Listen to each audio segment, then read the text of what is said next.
Bonjour à toutes et à tous, merci de rejoindre Radio M pour l'essentiel de l'information de ce mardi. Le verdict dans le procès du journaliste Ihsan Al-Qadi, directeur de Radio M Maghreb émergent, prévu ce mardi, a été reporté au 7 juin prochain. Il s'agit du procès dans l'affaire de la plainte déposée par l'ancien ministre de la Communication Ammar Belhimer au sujet d'un article publié sur le site Radio M. Lors de son procès du 17 mai dernier, le procureur de la République a requis 3 ans de prison ferme à l'encontre de Ihsan Al-Qadi. Il a également requis l'interdiction d'activité publique pour une durée de 5 ans et une amende de 100 000 dinars. Ihsan Al-Qadi est poursuivi pour diffusion de fausses informations pouvant porter atteinte à l'unité nationale, perturbation des élections et réouverture du dossier de la tragédie nationale. L'avocat Yassine Khlifi, également avocat du militant Rachid Nekez, a été interpellé hier. Une information confirmée par l'avocate Nassima Rezazgi. Il sera présenté devant le tribunal de Chlef.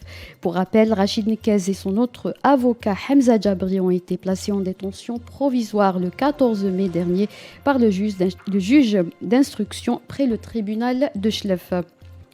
10 ans de prison ferme ont été requises hier à l'encontre de l'ancien conseiller à la présidence Saïd Bouteflika et l'homme d'affaires Ali Haddad dans l'affaire du financement de la chaîne de télévision Al-Istimrariya.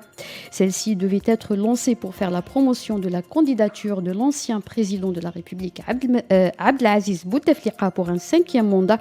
Le parquet a également requis une amende de 3 millions de dinars à leur encontre et la confiscation de tous leurs biens immobiliers et mobiliers. Les cours du pétrole ont connu une nouvelle hausse. Le brut algérien a grimpé ce mardi à $123 le baril. Il s'agit de son plus haut niveau depuis mars dernier. Et enfin, les dirigeants européens ont conclu hier un compromis sur de nouvelles sanctions contre la Russie en raison de la guerre en Ukraine. Il s'agit d'un accord mettant fin à 90% des importations de pétrole en provenance de Russie d'ici la fin de l'année.